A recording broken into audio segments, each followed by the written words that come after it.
No, bueno, no, lo que sí que sería importante, antes has dicho, te has hecho tú una pregunta que es la siguiente, y es saber si la magia blanca había podido tener alguna influencia en la historia. Y yo pienso que sí porque, vamos, hay un caso concreto que se conoce, es el caso del mago francés Robert Houdin.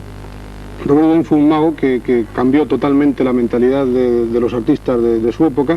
Fue el primer mago que se presentó ante el público vestido, hoy ya también está un poco desfasada esa idea, pero se presentó vestido correctamente de frac, con pajarita, huyó de los mantos grandes, huyó de las mesas tapadas, en fin, una simplicidad y un... Entonces este hombre nació el 7 de diciembre de 1805 y por ahí al grano, el gobierno francés, conocedor de sus grandes cualidades, le envió en una misión diplomática a las posesiones suyas en África. Entonces allí se había producido una revolución, una especie de revolución, y porque esta revolución estaba dirigida de alguna manera por los magos, por los brujos de las tribus de aquellos árabes, ¿no? Los murabitos que se llamaban. Entonces se trataba de demostrar que no querían llegar a un conflicto armado, se trataba de demostrar que un mago francés tenía el mismo poder, o más poder todavía, que un mago o que un brujo de aquella tribu. Entonces, en esta confianza mandaron allí a Robert Houdin. Robert Houdin hizo muchas cosas, pero hay dos muy importantes. La primera de ellas, bueno, en uno de los actos que presentó, una de las cosas que más tuvo impacto sobre aquellas gentes fue el número de la caja metálica. El número de la caja metálica consistía en que él, mediante una hipnosis o una sugestión, etcétera, llamémosle X, aseguraba que podía eliminar la fuerza de cualquiera de las personas ahí presentes. Incluso podía hacerlo de todo un ejército. Claro, pensemos en la mentalidad de aquellas gentes en el año 1800 y pico, y sobre todo en la mentalidad subdesarrollada por aquel entonces de aquellas gentes. Entonces, claro, esto les causó un cierto impacto. Dijo que eligieran al más fuerte de la tribu, y eligieron pues al más fuerte de la tribu, que no sé cómo sería, pero sería un tío fuertísimo, ¿no? Entonces, había allí una caja de un cofre, no muy grande, un pequeño baúl, y dijo que lo levantara. Y efectivamente lo levantó perfectamente. Entonces le dijo que cuando él le diera unos pases magnéticos, a partir de ese momento iba a perder su fuerza y no lo iba a poder levantar. Y solamente cuando él hiciera así, recuperaría su fuerza. La expectación era enorme, le dio los pases magnéticos, le dijo inténtalo.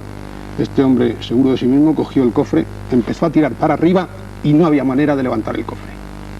Empezó a sudar, la gente empezó a preocuparse, él veía a todo su pueblo pendiente de él, su amor propio quería tirar y no podía.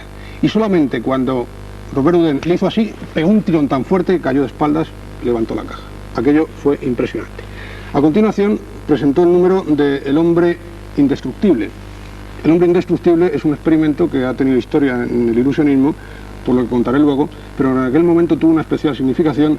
Consistía en lo siguiente: era un espectador experto en armas, examinaba un rifle o una pistola, en fin, supongo un rifle en aquella época, y veía las balas, seleccionaba una bala, la marcaba la bala con algo en el plomo, cargaba el rifle el propio espectador y el mago Robert Houdin se situaba a una cierta distancia en posición de firme. Entonces el espectador, le había un arma que no olvidemos era uno de estos morabitos o de la tribu, disparaba el arma, y cuando disparó el arma vieron con sorpresa como Robert Houdin inmediatamente exhibía entre los dientes una bala. Esta bala era la marcada que había marcado previamente el espectador. Entonces, a los pocos días, en una tournée que hacía Robert Houdin, ya soy breve porque esto, en fin, es largo pero merece la pena porque viene un poco a responder a si ha influido en la historia, hasta qué punto, ¿no? Entonces, uno de los morabitos le retó en un duelo, en unas condiciones que difícilmente podría negarse, ya que no era su prestigio el que estaba en juego, sino el prestigio de Francia en ese momento. Entonces aceptó el reto, un duelo a pistola, hicieron todos los preparativos preliminares, etcétera, etcétera. Entonces primero disparó el morabito y cuando disparó, efectivamente Robert Houdin tenía la bala entre los dientes. Seguidamente Robert Houdin apuntó al morabito, era su turno, le apuntó fijamente y dijo: no te quiero matar, no quiero hacer daño a vuestro pueblo. Entonces apuntó a una pared encalada, de una casa encalada que había blanca, disparó y justo donde dio la bala se vio caer un reguero de sangre y aquello ya los dejó locos. Y no sé si influía mucho, ¿no? Pero el caso es que la revolución se acalló. O sea, que en fin, ahí hay un caso en que histórico, en que todo eso ha tenido influencia. Por supuesto era con truco, ¿no? Bueno, Robert Houdin era un mago. No dirá nada. Bien, ¿qué tipo de fraudes suelen encontrarse dentro de la parapsicología en los fenómenos PK, en los fenómenos de telequinesis o en relación con la telequinesis? Bueno, tipo de fraudes, es que me hacéis una pregunta, que claro, yo tengo que contestar, es que los fraudes se pueden dar en todo. O sea, yo no digo que todo lo que se ha visto por ahí de fenómenos de telequinesia o de telepatía, yo no digo que sea mentira, mucho menos. Bueno, entre otras cosas, pues no he visto ninguno personalmente, entonces me tengo que guiar por lo que me dicen. Tengo que desconfiar de ciertas personas, ¿no?, que lo dicen, pues será. Pero lo cierto es que la mayoría de estas cosas se pueden duplicar o se pueden realizar mediante experimentos de magia blanca. Entonces, claro, es muy difícil decir si una persona tiene poderes paranormales o no. Es muy difícil. Lo que sí se puede decir es que en un determinado momento no ha puesto en práctica, perdón, parece una de karate, no ha puesto en práctica esos poderes. Es decir, que a mí un señor me dice, yo tengo poderes paranormales porque yo en casa me pasa esto, etcétera, etcétera, tal. Bueno, pues hagamos una demostración.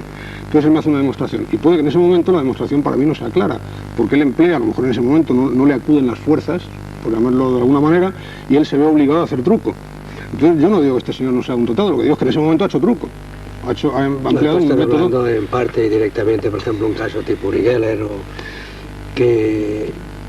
Sí, yo no sé cuyos fenómenos tú también haces. Sí, bueno, estamos avanzando mucho en el tema, yo creo que había que tocar antes... Tú marcas el orden.